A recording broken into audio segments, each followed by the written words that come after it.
Terra Sagrada estava em chamas e isso pode ter sido o início da grande guerra final em One Piece. Porém, uma pergunta que pode surpreender todo mundo é: quem foram os responsáveis por algo desse nível? E talvez a resposta para essa pergunta seja algo que nenhum de nós achou que era possível. Talvez a aliança mais improvável de One Piece esteja se formando neste exato momento. Pessoal, desde que Elbaf começou, a gente não viu mais nada do que estava acontecendo do lado de fora da Terra dos Gigantes. Até porque é impossível, uma vez que nós já estamos no segundo flashback do arco. O Oda precisa escolher se vai mostrar o presente ou o passado. E ultimamente ele está preferindo amarrar as pontas com coisas que aconteceram no passado e que serão importantes para o final da obra. De qualquer forma, ao mesmo tempo que Mu e os Cavaleiros estão invadindo Elbaf, existem dois personagens que estão se movendo sem que ninguém perceba: o Dragon e o Shanks. E tudo indica que finalmente eles estejam prestes a fazer algo que vai mudar o mundo de One Piece para sempre, podendo até mesmo criar uma situação em que ambos estejam do mesmo lado. Se isso realmente acontecer,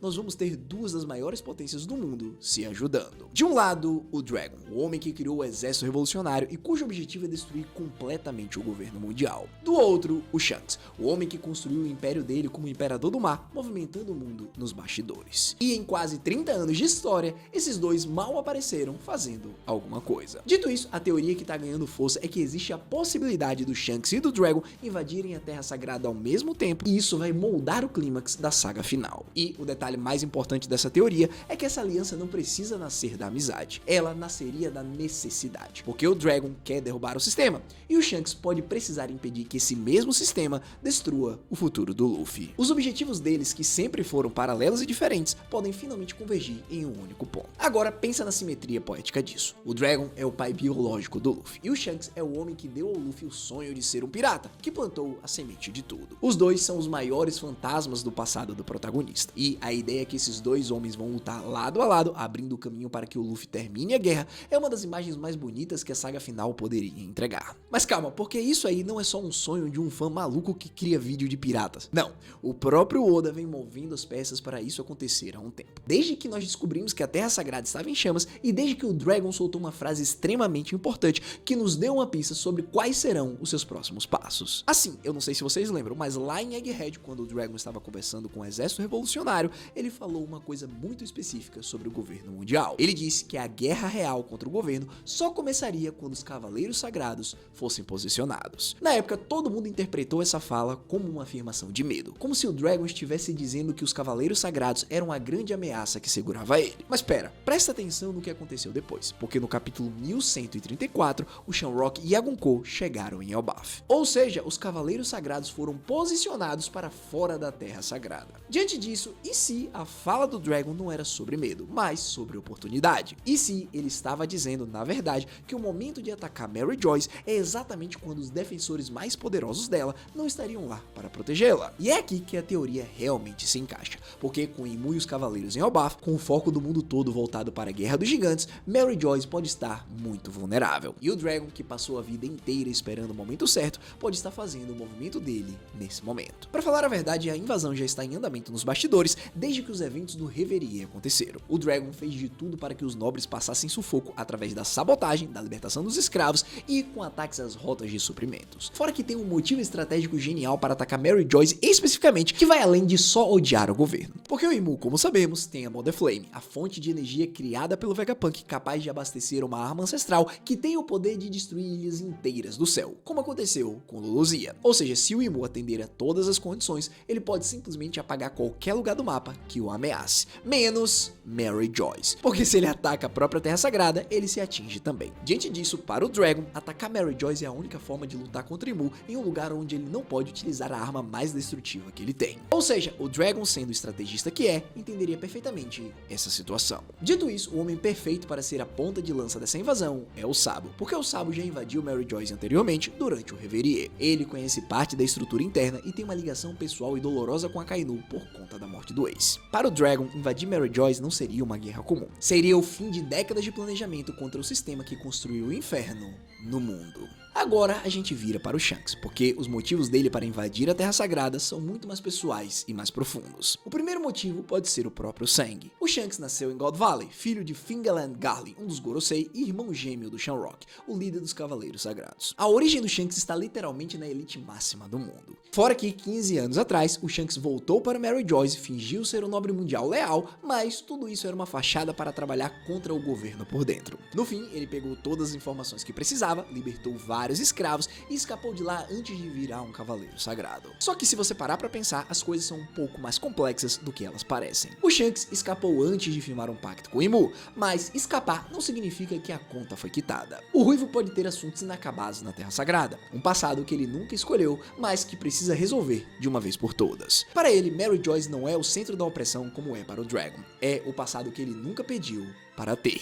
Seguindo, o segundo motivo pode ser o irmão, o Shamrock, porque os dois gêmeos são o mesmo sangue dividido entre dois mundos. O Shanks foi criado pela liberdade dos piratas Roger, enquanto o Shamrock foi criado pela Terra Santa e serve fielmente ao Imu. Baseado nisso, podemos dizer que existe uma linha dramática poderosíssima aqui, o que gera duas possibilidades. A primeira é que o Oda pode utilizar a construção narrativa dos dois para atuarem como opostos na guerra final, o que significa que, enquanto o Shanks está ocupado preparando o mundo para receber o seu libertador, ou seja, o Luffy, o Shamrock pode atuar para destruí-lo. E se a gente estabelecer que o nível de poder do Shamrock é igual ou superior ao do Shanks, até o Luffy teria problemas. E seria então, diante dessa situação, que o Ruivo ficaria encarregado de parar o seu irmão pessoalmente. Agora, a outra possibilidade seria que o Shanks tentaria salvar o Shamrock, tentando trazer o irmão para fora do sistema. Assim, eu não imagino que isso aconteça. Eu acredito que o Shamrock vai escolher o Imu, e com isso, o Shanks será forçado a lutar contra o próprio gêmeo. Seria o confronto entre o que o Shanks poderia ter sido contra o que ele realmente escolheu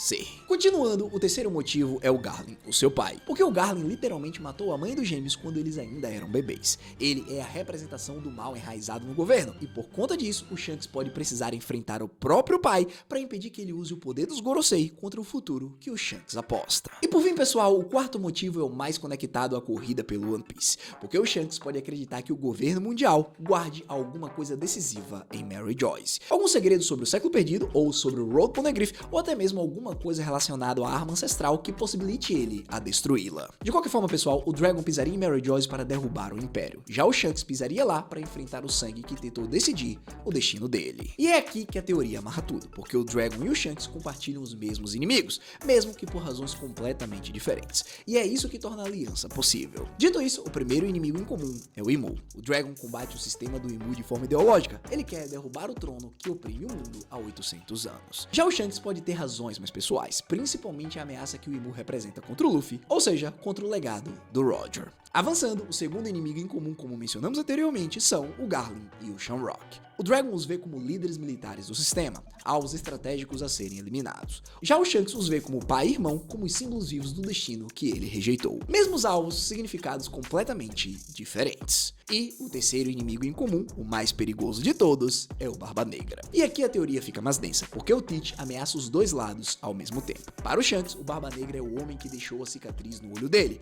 o homem que representa o caos que ele tenta prever e conter há muitos anos. Já para o Dragon, o Barba Negra demonstrou interesse nos movimentos revolucionários e pode tentar ganhar favores do governo mundial ou atacar exatamente quando todos os lados estiverem enfraquecidos. E galera, é justamente o Teach que pode ser o que irá causar essa aliança, porque a união entre o Shanks e o Dragon não precisa começar porque eles confiam um no outro. Bastaria que os dois percebessem que o Barba Negra e o Imu são perigos grandes demais para serem enfrentados separados. Eles não precisam concordar sobre o futuro do mundo, eles só precisam concordar que o Imu não pode continuar escolhendo esse futuro sozinho. E pensa no pesadelo que isso seria para o próprio Imu. O Dragon sozinho já é uma ameaça ideológica e militar. Contudo, o Dragon com o Shanks adicionaria um Imperador do Mar com uma tripulação absurdamente forte, Haki do Conquistador de altíssimo nível e uma ligação interna com os Figaland que poderia romper a hierarquia dos Cavaleiros Sagrados por dentro. Ou seja, o Dragon invadindo Mary Joyce seria uma crise. Já o Dragon e o Shanks invadindo ao mesmo tempo seria o tipo de crise que a Terra Sagrada nunca viu anteriormente. E também, pessoal, tem um outro elemento que torna o Shanks o aliado perfeito para o Dragon nessa invasão. E não é só o poder dele, é o conhecimento. Porque o Shanks pode ser literalmente o mapa vivo de Mary Joyce. Pensa em tudo que ele sabe por conta do tempo que ele passou infiltrado. Ele teve contato com os anciões, ele entende a marca do abismo e ele carrega o conhecimento que herdou do Roger sobre a verdadeira história do mundo. O Dragon pode até ter a melhor estratégia revolucionária do planeta, mas ele nunca viveu dentro de Mary Joyce como membro de elite. Então, o Ruivo poderia fornecer ao Dragon exatamente o que falta em uma invasão dessas: os caminhos internos, as rotas secretas, os pontos vulneráveis da Terra Santa. E o mais importante de tudo, a forma de chegar até o Quarto das Flores do próprio Imu. Isso criaria uma divisão de papéis bem estruturada entre os dois. O Dragon traria o exército, a ideologia, a máquina de guerra revolucionária construída ao longo de décadas. Já o Shanks traria o conhecimento interno, a força bruta de um imperador e a chave para navegar por dentro do labirinto, que é a Terra Sagrada. Dito isso, baseado nos últimos movimentos que a gente viu em One Piece, abre uma pergunta que eu preciso responder. Como é que o Shanks chegaria tão rápido em Mary Joyce? Afinal, ele foi visto ultimamente em Elbaf, lá do outro lado do mundo. Só que, pessoal, a tripulação do Ruivo tem mostrado uma mobilidade quase impossível pelo mundo. Eu sinceramente não sei, mas na minha opinião, ou pode ser conhecimento de correntes submarinas que encurtam distâncias, ou pode ser algum tipo de acesso residual às rotas especiais ligadas ao abismo, mesmo que ele tenha perdido a marca. Independente de qual seja a resposta, de um jeito ou de outro, o Shanks parece ter formas de navegar pelo mundo que ninguém mais tem. Dito isso, agora nós vamos para a parte que todo fã quer saber, que é quais serão os confrontos dessa invasão. Quem serão os personagens que irão se enfrentar? Porque quando você organiza os personagens, os duelos que se formam são tematicamente perfeitos, cada um carregando um significado diferente. O primeiro grande duelo seria o Dragon contra o Garlin. E, pensa na simetria, o Dragon representa a revolução, a derrubada do sistema, enquanto o Garlin representa a aristocracia máxima, o topo da nobreza mundial, aquele que nasceu em uma família altamente poderosa e até mesmo virou um ancião. Os dois lideram lados opostos da mesma guerra.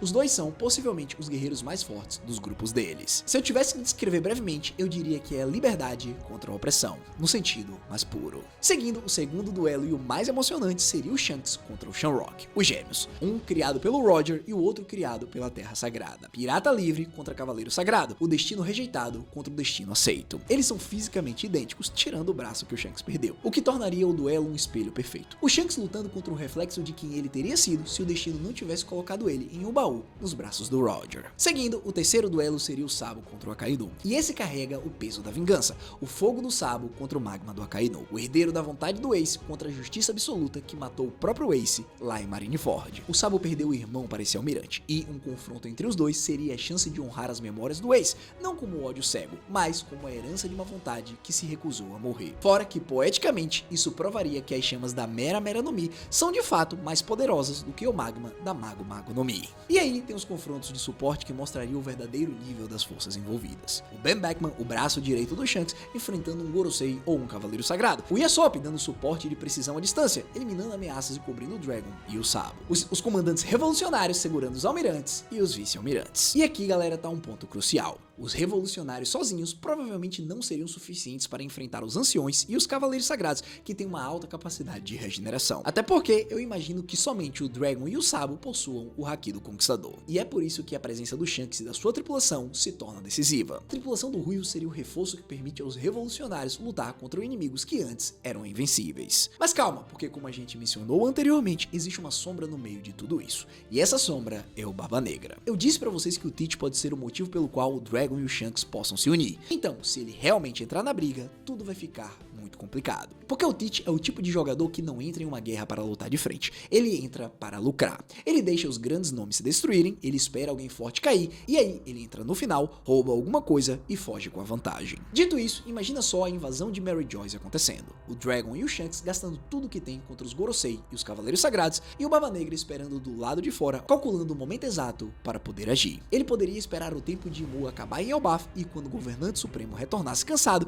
ele poderia tentar roubar os seus poderes. Ou ele poderia simplesmente esperar para atacar o Shanks no momento em que o Ruivo estivesse mais desgastado depois da luta contra o seu irmão. Pessoal, é sério, o maior perigo dessa invasão talvez nem seja o Imu. Pode ser o Teach observando tudo de longe, esperando um instante que alguém forte demais finalmente fique vulnerável. Até porque temos uma outra opção. Não sei se vocês se lembram, mas o Barba Negra tem o Garp como prisioneiro, e ele pode negociar com o governo. E se o governo aceitar tornar Hachinosu uma nação afiliada, o Teach pode emprestar sua força, fazendo com que a invasão do Shanks e do Dragon tenha grandes problemas. Bom, seguindo pessoal, supondo que a invasão realmente aconteça, ela não é o ponto final. E é aqui que entra o papel do Luffy, porque a beleza dessa teoria é que o Dragon e o Shanks não seriam os homens que derrubam o Imu, eles seriam os homens que abrem o caminho. Pensa na estrutura narrativa. O Dragon e o Shanks invadem Mary Joyce. Eles colocam fogo em toda a Terra Sagrada. Eles enfrentam o Garland, o Shamrock, os Cavaleiros Sagrados. Eles quebram a imagem de invencibilidade do governo mundial. Mas eles não terminariam o trabalho, porque terminar o trabalho, derrotar o Imu, trazer o amanhecer,